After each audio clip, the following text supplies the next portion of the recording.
Oh boy, I know people are gonna hate me for this one.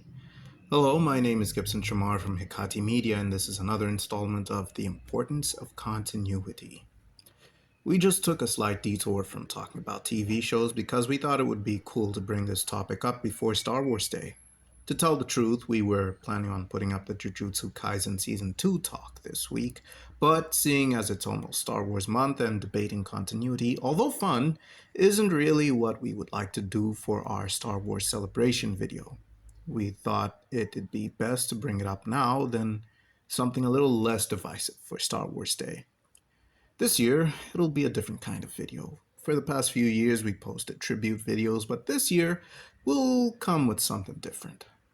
Curious to see what it is? Well, subscribe to our channel and get the notification when the day comes. Anyway, on to the video at hand. See, we have a serious problem with Star Wars when we talk about continuity. This is partly because of the existence of the expanded universe, which was rebranded to Legends when Disney acquired Lucasfilm in 2012. Some people took the expanded universe as pure canon, even though George Lucas, the creator of Star Wars himself, said on more than one occasion that it is not canon, and that the closest it can be to being considered canon is that it's an alternate universe. It will always be beholden to what he established in the movies, but he is not obligated to follow anything that is established in the EU. The EU consisted of comics, novels, and video games which tell stories set before, during, and after the events of the movies. There's so much Star Wars material. I'm actually collecting every book in the expanded universe. This is my collection right here. I haven't started reading them yet. Still trying to find the Dawn of the Jedi comic at an accessible price. See, I want to read it all in chronological order instead of reading whatever I can find at the moment, and my country doesn't have Star Wars books in its shops.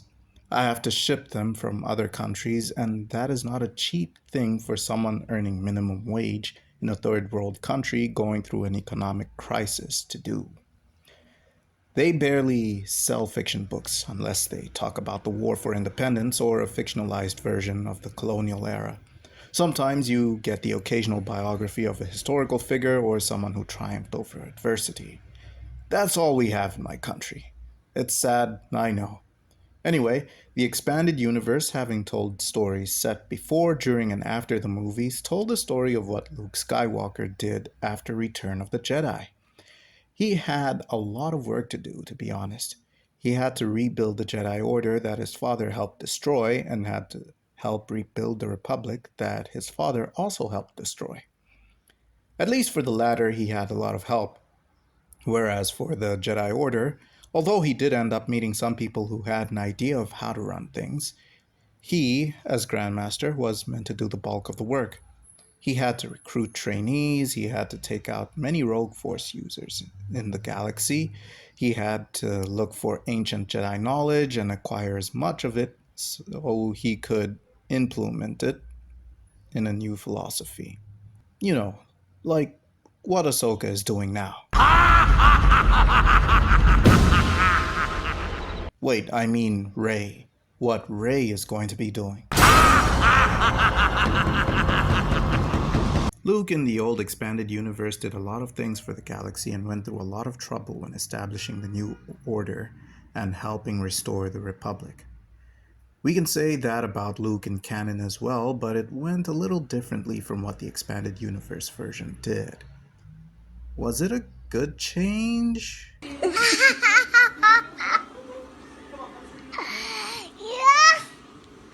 I'll let you decide that on your own. I'm just here to talk about the continuity issues and how it affects the character of Luke. Why is it important to discuss this? Well, then we can better identify the cracks and see if there's anything we can do to find a solution to the problem, or at least we'll know where the problem actually is.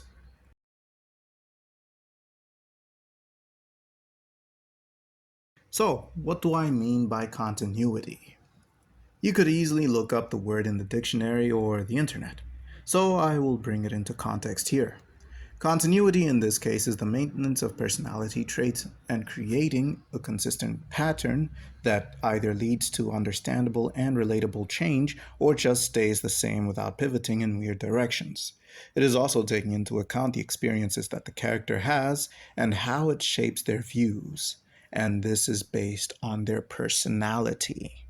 So, now that we got that out of the way, let's get to it.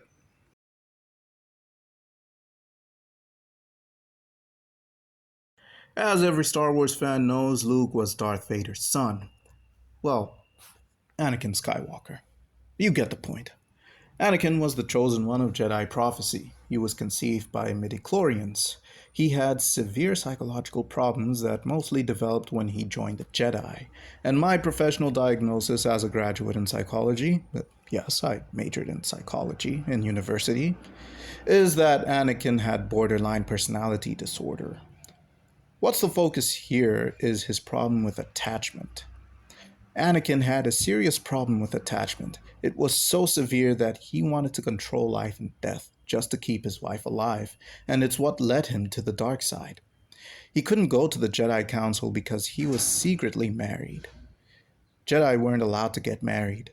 He had absolutely no one to turn to with honesty except for his wife, and she couldn't really help. His fear of losing her, his anger over his powerlessness, his hate for the evil and injustice around him, the suffering and mental anguish he went through, all culminated in his dark alter ego emerging. Luke was born with Leia as Anakin completed his transformation into Darth Vader. His mother died after giving birth and proclaiming that there was still good in Anakin.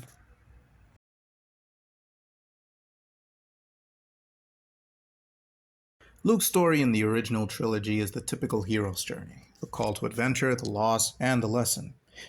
He started off as a bit immature, impulsive, and eager to get into trouble. He was duty bound and honorable from the start, but was naive about how things truly worked. That's mostly because the people around him kept shielding him from everything. Owen Lars didn't want him to know anything about Anakin. Obi-Wan Kenobi just told him enough for him to be determined to kill Darth Vader. Yeah, that Obi-Wan show did wonders for this motivation, seeing as he had Vader on his knees and could have ended him right there and then. But then was like, well, we're supposed to meet in about 8 years or so. So I'll be seeing you. Oh, and I'm supposed to refer to you as Darth like it's your first name now. See ya. And then he tries to convince Luke to kill his own father. Nice going, writers of Obi-Wan Kenobi. You did a stellar job.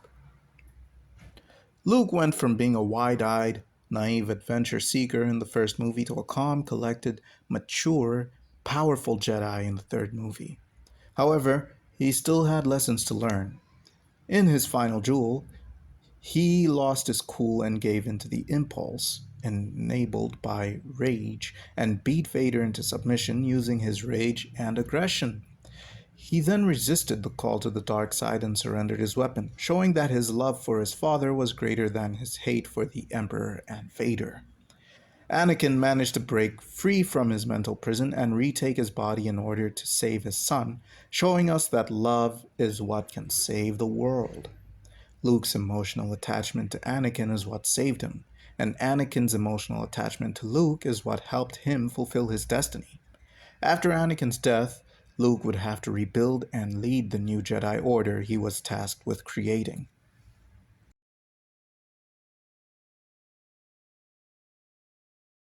This is where we start to get iffy. See, George Lucas never wanted Luke to get married, but the expanded universe gave him not just multiple love interests, but a wife and eventually a son. That's right, Luke continued the Skywalker bloodline. His Jedi Order would follow a new doctrine. There was a lot of reform needed in the way the Order operated. One of the things was the condemnation of emotional attachments. See, Luke's emotional attachment to his dad saved him, saved his dad, and saved the galaxy. And, well, Luke exists because of Anakin's emotional attachments. He kind of owes his existence to that. He allowed marriage in his Jedi Order and encouraged love for one another. This allowed his order to grow.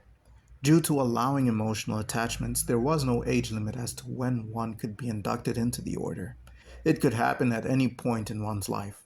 Unfortunately, I haven't read any of the stories, I've only read about them, but I'm sure somewhere down the line, an Order 66 survivor saw this and was like, Isn't that cute? But it's wrong! and Luke had to deal with that kind of stuff like, yo, I'm the first of the new Jedi, and this is the doctrine we will abide by from now on. Eventually, Luke's wife dies and he goes on a quest for revenge and ends up killing the wrong person, thinking that they were his wife's murderer.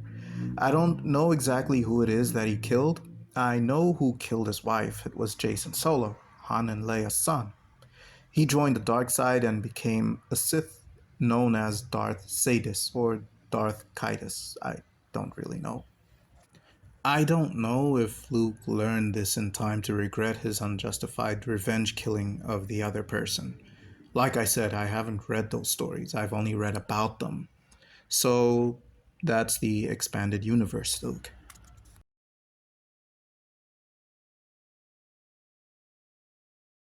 Are you ready for this one? I know I am. I would like to say, before starting this part off, that Mark Hamill complained about the direction they took Luke in The Last Jedi, but then after the movie was released, has gone on record to say that he learned to respect the vision and changed his mind about it once he saw the movie. No, it's not because Disney pressed him. Some people just genuinely change their minds whether you agree with them or not. It happens. So, the first sequel trilogy movie was The Force Awakens, which established that Luke's Jedi Order was wiped out by an apprentice of his who joined the dark side, and he went into hiding after that happened. Nobody knows where he is except somebody who has some sort of map that shows his location. When he is found, it turns out that he was just waiting to die of old age or something, and he didn't want anything to do with the Jedi anymore. He had cut himself off from the Force. He was bitter, he learned a lot more about galactic history, and he was traumatized by his experiences. All those lives lost. How he failed his apprentice, who was Ben Solo, son of Han and Leia, by the way. It broke him that he managed to lose an entire order and failed just like his predecessors did before him. Except for him, it was worse because he couldn't even make it last more than a few years before they were wiped out. It is only in the end that he regains the motivation to fight for the Resistance and sacrifices himself in order to buy the Resistance time to escape from the First Order. Okay, I think that's a good enough summary of events to get my point across.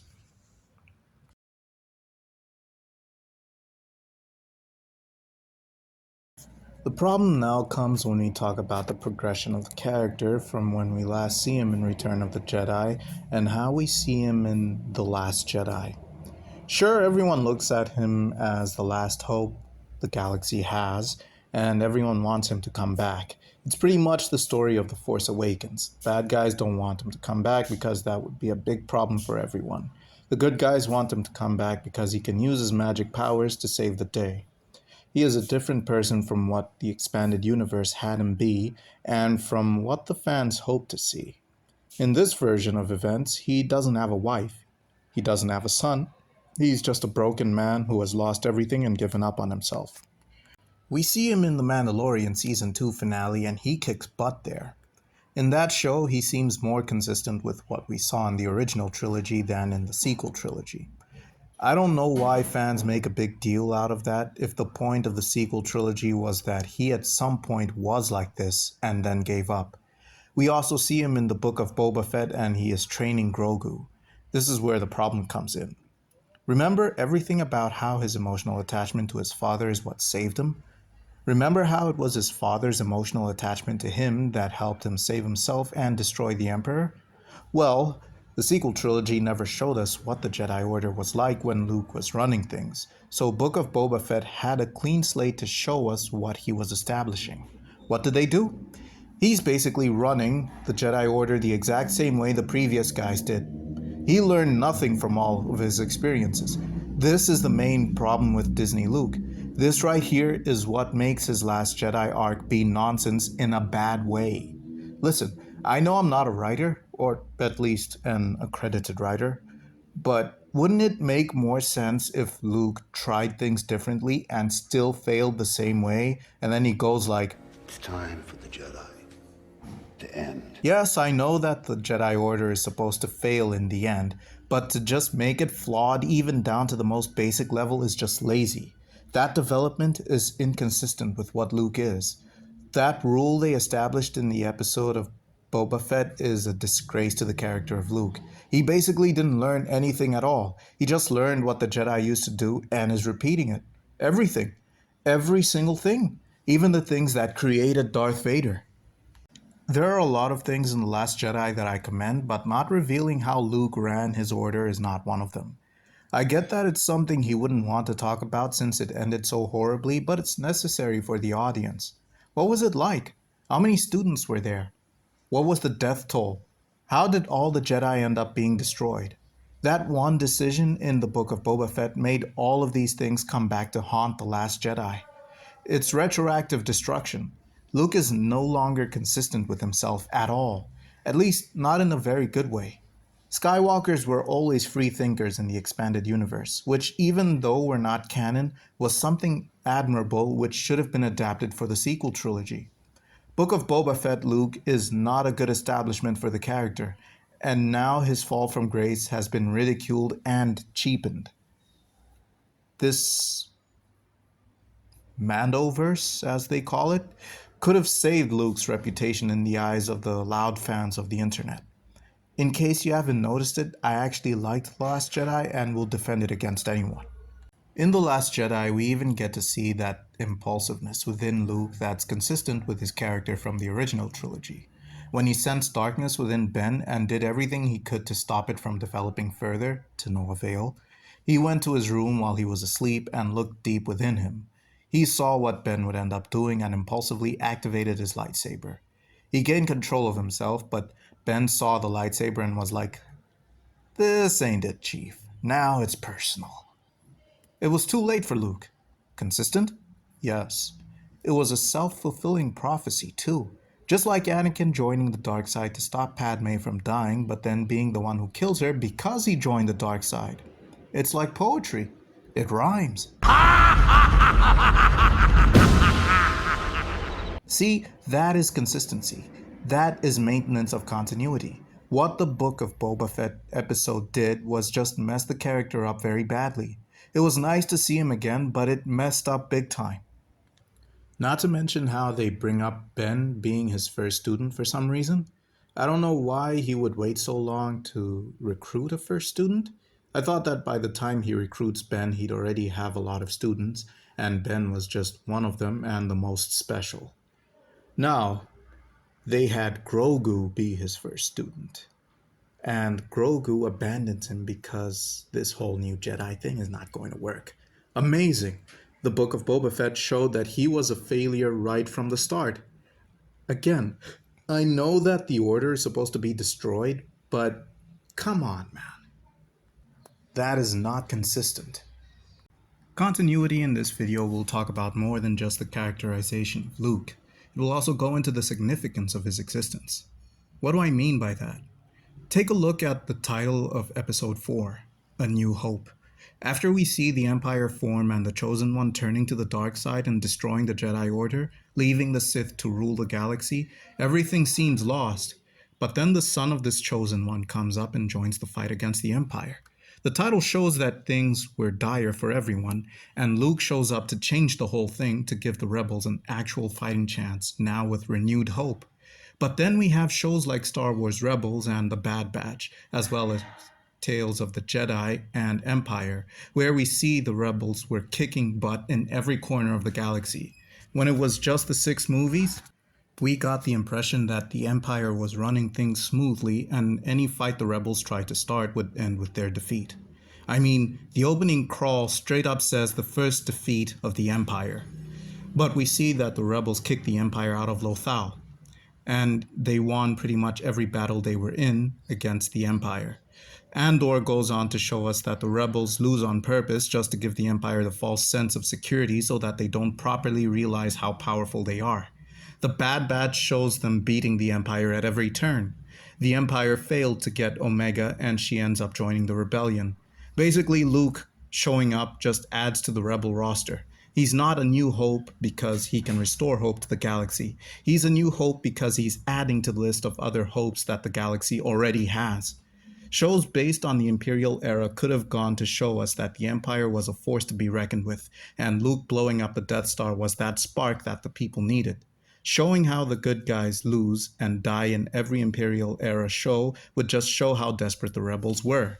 Now, Luke showing up and the rebels blowing up the Death Star feels like another Tuesday if you watch Star Wars in chronological order. If you think release order is the way to go, then you'll just retroactively realize that Luke wasn't special at all. He was just one of many options and just happened to be at the right place at the right time for everything. That's not what Luke was originally made to be. He was supposed to be the hero of Star Wars. Now he's just the poster boy. Not only the shows in the Imperial era, but the shows in the post Empire era too. You have all of these things happening. Imperial remnants are conspiring to take back the galaxy, rogue Force users are showing up, and Luke is just nowhere to be found. He's just chilling on Ossus and building his Jedi temple. Isn't he the one that's supposed to be going up against rogue Force users across the galaxy? Yes, Ahsoka's alive and is taking care of that, but Luke doesn't know that. What he knows, as well as the rest of the galaxy, is that there's a Force user on the loose. Shouldn't Ahsoka seek Luke's help, or at least inform Luke that she'll handle it and that he can continue focusing on building the temple? What? Luke would know that Ahsoka would be on the case? No, that's not how it works, and is not consistent with who Luke is. Having been one of the people who saved the galaxy in the Battle of Endor, and trying to start a new Jedi Order, especially considering how Palpatine managed to make being a Jedi against the law, Luke would definitely be proactive in stopping the problem. But he's not. He's just on Ossus. Tell me, do you think that that doesn't break continuity due to it being inconsistent? See, these things may seem small, but they actually build up to being something big. They create an impression of Luke that is contrary to what has been established about him, and that is a great violation of consistency and continuity. Well, that was it on the importance of continuity pertaining to Luke Skywalker. Let us know how you see it. Do you think Luke was handled consistently? Do you think he was handled fairly? The comment section is open for discussion. Also, feel free to check out our Facebook page, our Instagram page, and the rest of our channel here if you're not too upset with what I said in this video. Have a good day.